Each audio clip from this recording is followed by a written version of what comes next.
நமஸ்தே குட்டீஸ். நம்மளோட குட்டி ஹிந்தி லேர்னர் சேனல்ல பிரவேசிகா நியூ சிலபஸ் செகண்ட் புக்ல இருக்க ஏகாங்கி தான் நம்ம இந்த வீடியோல பார்க்க போறோம். இப்ப நம்மளோட பிரவேசிகா நியூ சிலபஸ் செகண்ட் புக் இருக்கு, அதுல பாருங்க 4th பேஜ்ல இருக்கு அந்த இண்டெக்ஸ் பஹலா பாக் பாஞ்ச் ஏகாங்கி, அது 5 நாடகங்கள். ஓகேவா? அதுல ஃபர்ஸ்ட் ஒன் பாருங்க, இந்த பார்ட்ல 5 நாடகம் இருக்கு, அதாவது ஏகாங்கி. அதுல ஃபர்ஸ்ட் ஒன் பாருங்க பரக்கா பாக்ய, அதுதான் நம்ம இந்த வீடியோல பார்க்க போறோம். ஓகே, இப்போ உங்க பிரவேசிகா நியூ சிலபஸ் செகண்ட் புக்ல பேஜ் நம்பர் 20 எடுத்துக்கோங்க. அதுல பாருங்க ஏகாங்கிகா சாராம்ஸ் லிக்கியே அப்படின்னு இருக்கு. அதுல ஏகாங்கிகா கா பரிச்சை ஃபர்ஸ்ட் இந்த நாடக ஆசிரியரோட இன்ட்ரோடக்ஷன் கொடுத்திருக்காங்க. डॉक्टर रामकुमार वर्मा का जन्म मध्य प्रदेश के सागर जिले में 15 सितंबर 1905 में हुआ. அதாவது டாக்டர் ராம்குமார் வர்மா தான் இந்த நாடகத்தோட ஆசிரியர். அவர் எங்க பிறந்தார் அப்படின்னா மத்திய பிரதேசத்துல செப்டம்பர் 15ஆம் தேதி 1905 பிறந்திருக்கார். இன்கே பிதா லக்ஷ்மி பிரசாத் வர்மா டிப்டி கலெக்டர் தே. இவரோட அப்பா லக்ஷ்மி பிரசாத் டிஸ்ட்ரிக்ட் கலெக்டரா இருந்தாங்க. அடுத்து பாருங்க, ராம்குமார் வர்மா ஆதுனிக் ஹிந்தி சாகித்ய கே சுப்ரசித்த கவி ஏகாங்கிகா और आलोचक है. அதாவது ராம்குமார் வர்மா இப்போ ஆதுனிக் ஹிந்தி சாகித்யா அப்படின்னா நவீன கால ஹிந்தி இலக்கியம், அதுல பிரசித்த ஒரு ஃபேமஸ் கவிஞர், அப்புறம் நாடகக்காரர், அப்புறம் ரிவ்யூவரா இருந்தாரு. ஆதுனிக் ஹிந்தி ஏகாங்கி கே जनक रामकुमार वर्मा ने ऐतिहासिक, सांस्कृतिक, मनोवैज्ञानिक, सामाजिक और साहित्यिक विषयों पर 150 से अधिक ஏகாங்கி लिखी है.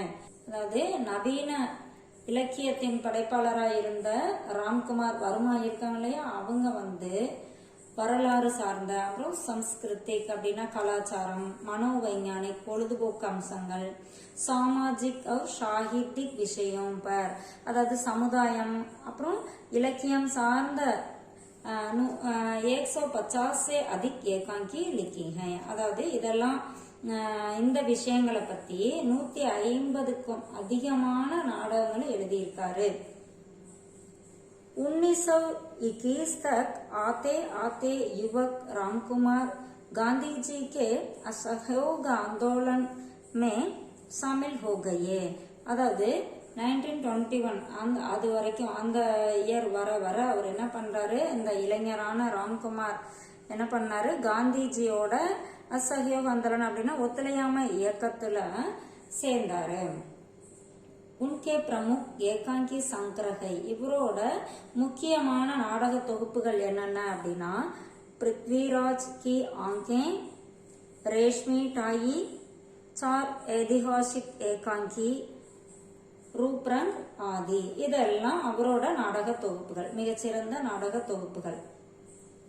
அதுக்கப்புறம் பாத்தீங்கன்னா 1963 में भारत सरकार ने आपको पद्म भूषण की उपाधि से अलंकृत किया.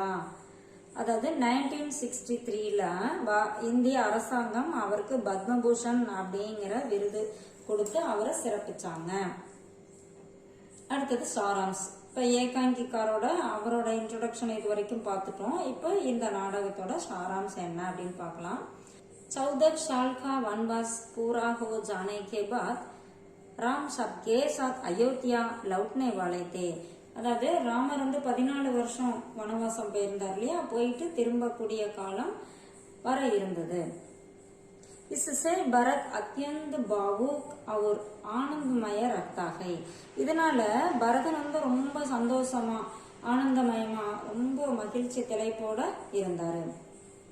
भरत अपने मंत्रीगण सुमंत जयंत और सिद्धार्थ को याद दिलाते हैं. அதாவது இவங்க மந்திரிகள்லாம் இருக்காங்க இல்லையா, சுமந்த், ஜெயந்த், அவர் சித்தார்த், இவங்களுக்கெல்லாம் யாத் திலாத்தே ஹை, ஞாபகப்படுத்தினாரு. ஸ்ரீராம் கி வன் யாத்ரா கல் சமாப்து ஹோ ரஹி ஹை. அதாவது ஸ்ரீராமனோட வனவாசம் நாளை முடிவடைய போகிறது. உன்கே லவுட்னே கே பாத், அவர் திரும்பி வந்ததுக்கு அப்புறம் உன்கே ராஜ்கோஷ்மே விருத்தி கற்கே உன்கே சௌம்பனி ஹோங்கி. அதாவது நம்ம அந்த ராஜ்யத்தை டெவலப் பண்ணி அவரு கையில ஒப்படைக்க வேண்டும் அப்படின்னு சொல்லி சொல்றாரு. मंत्रीगण के जाने के बाद भरत अपने आप को चिकारता है. அதாவது தனக்குத்தானே அவர் குறை சொல்லிக்கிறாரு, பழிச்சொல் சொல்லிக்கிறாரு. चिकारता அப்படின்னா தன்னைத்தானே பழிச்சுக்கிறாரு. कि उन्हीं के कारण श्री राम को कष्ट भोगना पड़ा. அதாவது அவர் என்ன சொல்றாரு, அவரு தன்னையே பழிச்சுக்கிறாரு. என்னன்னு, நம்மளால தானே அவருக்கு இந்த மாதிரி கஷ்டம் அனுபவிக்க வேண்டியது இருந்தது அப்படின்னு சொல்லி. ஏன்னா கைகேயி பரதன் ஆட்சி ஆளணும் அப்படின்னு சொல்லி தசரதர் கிட்ட வரம் கேட்டது மட்டும் இல்லாம ராமன் 14 வருஷம் காட்டுக்கு போகணும் அப்படின்னு கேட்டாங்க இல்லையா. அதனால பரதன் நமக்காக தானே அவங்க கேட்டாங்க. அதனாலதான் இவர் என்ன நினைக்கிறாரு, நம்மளாலதான் இவரு ராமன் காட்டுக்கு போய் கஷ்டத்தை அனுபவிக்க வேண்டியது இருந்துச்சு அப்படின்னு நினைக்கிறாரு. ஜோ பாதுகாயே ராம் கே பைரோं का जंगल में कांटों से बचा नहीं थी. அதாவது அது மட்டும் இல்ல, அவரோட பாதுகைகள் இருக்கு இல்லையா, அதை தானே இவர் இப்ப எடுத்துட்டு வந்துட்டாரு. அதை வச்சு நான் ஆட்சி ஆள்றேன் அப்படின்னு சொல்லிட்டு அதை எடுத்துட்டு வந்துட்டாரு இல்லையா. அதை ஜங்கல் में कांटों से बचा रही थी, அது பாதுகாப்பா இருந்தது. பேபி अपने कारण श्री राम से दूर हो गई. அப்படி அந்த காட்டுல இருந்த அந்த முள்ளெல்லாம் அவர் காலில் குத்தாம பாதுகாத்து வந்த அந்த பாதுகைகளையும் நான் தான் அவர்கிட்ட இருந்து கொண்டுட்டு வந்துட்டேன் அப்படின்னு சொல்லி சொல்றாரு. அப்ப அதெல்லாம் குத்தும்ல, அதை என்னால தானே அந்த கஷ்டத்தை அனுபவிக்கிறாரு அப்படின்னு தனக்கு தானே நினைச்சுக்கிறாரு. जब वह आत्मग्लानि से परेशान हो रहा था तब उनकी पत्नी मांडवी उन्हें समझाती है. அதாவது அவர் தனக்கு தானே குற்ற உணர்ச்சி இது பண்ணிக்கிறாரு. நம்மளாலதான் கில்ட்டி, அவருக்கு குற்ற உணர்வு, நம்மளாலதான் இது மாதிரிலாம் நடந்தது அப்படின்னு சொல்லி ரொம்ப கவலைப்பட்டுக்கிட்டு இருக்காரு. அப்ப அவங்களோட ஒய்ஃப் மாண்டவி அங்க அவருக்கு புரிய வைக்கிறாங்க. ஏன் இப்படி எல்லாம் நீங்க ஃபீல் பண்றீங்க அப்படிங்கிற மாதிரி சொல்லி அவர் மேல எந்த மிஸ்டேக்கும் இல்லைங்கிறத புரிய வைக்கிறாங்க. பரத் ஸ்ரீராம் கே ஆனே கி सूचना ना मिलने के कारण चिंतित रहा है. அதாவது பரத் ஸ்ரீராம் வருவாரு, அதாவது இந்த டேட் முடியுது, ஆனா அவர் வராரு எந்த அறிகுறியும் நான் மில்னே கேட்கறேன் எதுவும் கிடைக்காதனால ரொம்ப கவலைப்பட்டு இருக்காரு. उनकी चिंता को देखकर मांडवी भरत से रात को देखे स्वप्न के बारे में बताती है. அவரு கவலைப்பட்டுக்கிட்டு இருக்காரு அப்படிங்கறத அவங்க ஒய்ஃப் மாண்டவி பார்த்துட்டு நைட்டு அவங்க கண்ட கனவை பத்தி சொல்றாங்க. स्वप्न को सुनने के बाद भरत कहता है कि उस स्वप्न श्री राम के आने की बात को சூச்சித் கர்த்தா ஹே. அவங்க கண்ட கனவுல ஸ்ரீராமர்லாம் வர மாதிரி ஏதோ நல்ல விஷயம் நடக்க போற மாதிரி அவங்க கனவு கண்டிருக்காங்க. அந்த கனவு கேட்டதுக்கு அப்புறம் ஸ்ரீராம் வர்றதுக்கான ஒரு அறிகுறி இருக்கு அந்த கனவுல அப்படிங்கறத அவரு நினைச்சுக்கிட்டாரு. यह सुनकर मांडवी कहती है कि श्रीराम अवश्य लौटकर आएंगे. இதை கேட்டுட்டு மாண்டவி சொல்றாங்க, ஸ்ரீராம் கண்டிப்பா திரும்பி வருவாரு அப்படிங்கிறாங்க. भरत मन ही मन यह निश्चय कर लेता है कि श्रीराम वनवास पूरा करके वापस लौट नहीं आएंगे तो वह अपने जीवन को समाप्त कर लेगा. அதாவது இவராவே என்ன நினைச்சுக்கிறாரு, பரத் தன்னோட மனசுக்குள்ளேயே சொல்லிக்கிறாரு. அப்படி ஒருவேளை நிச்சய கர்லே ஒரு உறுதி பண்ணிக்கிட்டாரு. என்ன உறுதி அப்படின்னா, ஸ்ரீராம் வனவாசத்தை முடிச்சுட்டு ஒருவேளை அவர் திரும்பி வரல அப்படின்னா நான் என்னோட வாழ்க்கையை முடிச்சுக்க போறேன் அப்படிங்கிற மாதிரி. அதாவது நம்ம உயிரோட இருக்கக்கூடாது, இறந்து போயிடணும். ஏற்கனவே சொல்லியிருக்காரு இல்லையா, நீங்க ராமர் அந்த வர வேண்டிய டேட்ல வரல அப்படின்னா நான் இறந்து போயிடும் அப்படின்னு சொல்லியிருக்காரு. அந்த மாதிரி அவர் நினைக்கிறாரு. श्री हनुमान दूत बनकर आता है और भरत को यह संदेश देता है कि श्री राम रावण को मारकर भगवती सीता और लक्ष्मण के साथ अयोध्या लौट रहे हैं. அப்புறம் பாத்தீங்கன்னா ஸ்ரீ ஹனுமான் என்ன சொல்றாரு, அவர் தூதுவரா வராரு, பரதன் கிட்ட சொல்றாரு, இந்த விஷயத்த சொல்றாரு. எது அப்படின்னா, ஸ்ரீராம் ராவணனை கொன்னுட்டு சீதா தேவி கூடயும் லக்ஷ்மணன் கூடயும் அயோத்தியா திரும்பி வந்துட்டு இருக்காரு அப்படிங்கிற விஷயத்த ஹனுமன் சொல்றாரு. யக் சுன்கர் பரத் அனந்த் விபோ होकर मूर्छित जाता है. அதாவது இதை கேட்டுட்டு ஒரு ஆனந்த மயக்கத்துல அவர் என்ன ஆயிடுறாரு, மூர்ச்சித் हो जाता है, மயக்கம் போட்டு விழுந்தாரு. ஹோஜா மயக்கம் போட்டுறாரு.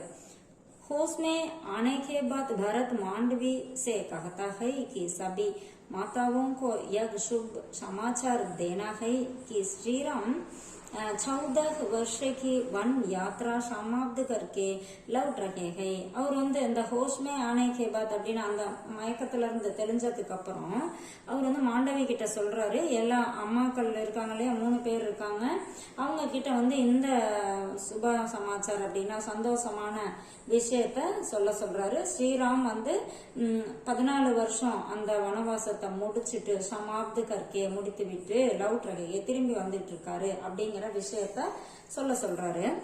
ஹனுமான் கே ஜானே கே பாத் பரத், அதாவது ஹனுமன் போனதுக்கு அப்புறம் शत्रुघ्न को बुलाकर श्री राम के स्वागत की तैयारी करने के लिए कहता है. அதாவது ஹனுமன் அங்கிருந்து போனதுக்கு அப்புறம் சத்ருகனை கூப்பிட்டு ஸ்ரீராம் ஸ்வாகத் அப்படின்னா வரவேற்கிறது. அவர் 14 வருஷம் கழிச்சு வர்றாரு இல்லையா, அவரை வரவேற்கிறதுக்கான ஏற்பாடுகளை செய்ய சொல்றாரு. பரத் வசிஷ்ட முனிகா ஆசிரிய பகுன்ஸ்தாகே, பரதன் என்ன பண்றாரு, வசிஷ்ட முனியோட ஆசிரமத்துக்கு போய் சேர்றாரு. குரு को श्रीराम के आने का शुभ समाचार सुनाता है. குருக்கு என்ன சொல்றாரு, ஸ்ரீராம் வரப்போற விஷயத்த சொல்றாரு. அவர் உன்கே स्वागत के प्रबंध की आज्ञा मांगता है.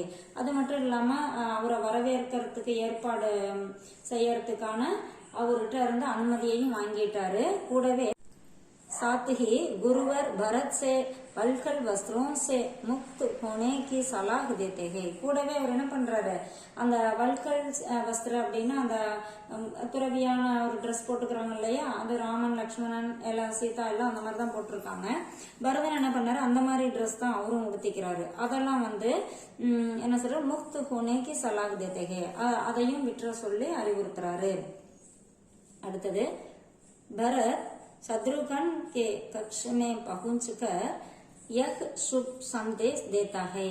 பரதன் என்ன பண்றாரு, சத்ருகனோட ரூமுக்கு போயிட்டு இந்த சந்தோஷமான விஷயத்த சொல்றாரு. आगे कहता है कि यदि श्री राम वापस लौटकर नहीं आएंगे तो भरत नहीं रहेगा और शासन श्री राम की पादुकाएं ही करेगी. அதாவது ஒருவேளை அங்க உள்ள போயிட்டு பரதோட ரூம்குள்ள போயிட்டு என்ன சொல்றாரு, ஒருவேளை ஸ்ரீராம் திரும்பி வரல அப்படின்னா பரதன் இருக்க போறது இல்ல, அவர் சாசன் ஆட்சியையும் ஸ்ரீராம் கி பாதுகாயேன் கி ரகேகி அப்படின்னா ஸ்ரீராமோட அந்த பாதுகைகள் தான் ஆட்சி ஆளும் அப்படிங்கிற மாதிரி சொல்றாரு. फिर शत्रुघ्न को मार्गदर्शन देता है कि श्री राम का स्वागत किस तरह से किया जाना चाहिए.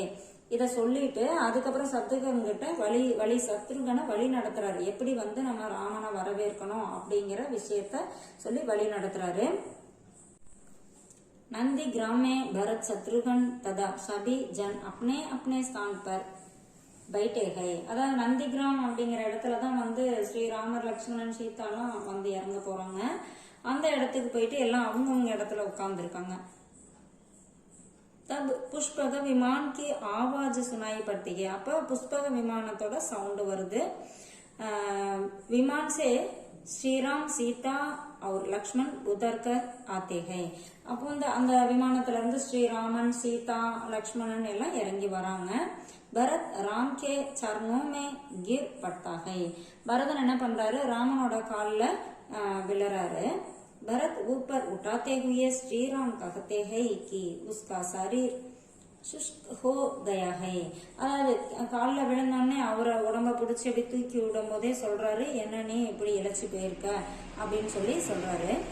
भरत पादुकाओं को श्री राम के चरणों में समर्पित करता है. பரதன் என்ன பண்றாரு, அப்ப இவர் இழைச்சி போயிருக்காரு அப்படின்னு அந்த இடத்துல சொல்றதுனால நம்ம என்ன புரிஞ்சுக்க முடியுதுன்னா, ஸ்ரீராமன் காட்டுக்கு போனதுக்கு அப்புறம் பரதன் சந்தோஷமாவே இல்லை, அவங்கள விட மோசமான ஒரு காட்டு வாழ்க்கை தான் அவர் வாழ்ந்திருக்காரு. ஸோ ரொம்ப இழைச்சி போயிருக்காரு. அதனாலதான் ஸ்ரீராமர் அந்த மாதிரி சொல்றாரு.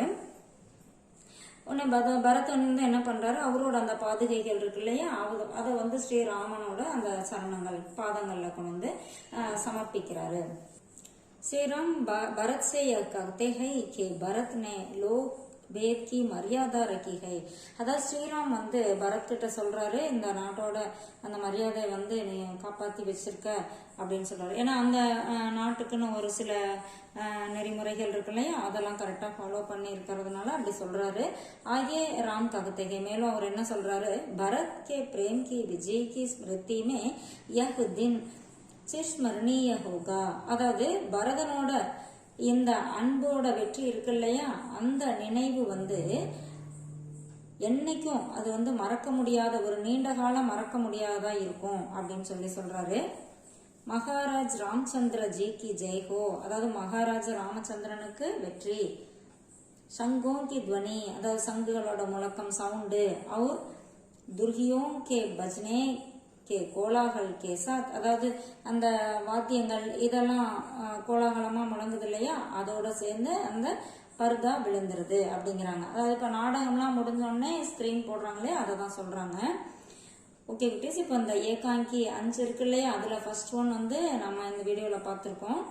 இது நீங்க இதோட சாராம்ஸ் நல்லா தெரிஞ்சுக்கிட்டாவே அதுல கேரக்டர்ஸ் வந்து டிப்பனி, அப்புறம் சரித்திர சித்திரன் இதெல்லாம் படிக்கும்போது உங்களுக்கு ரொம்ப ஈஸியா புரியும்.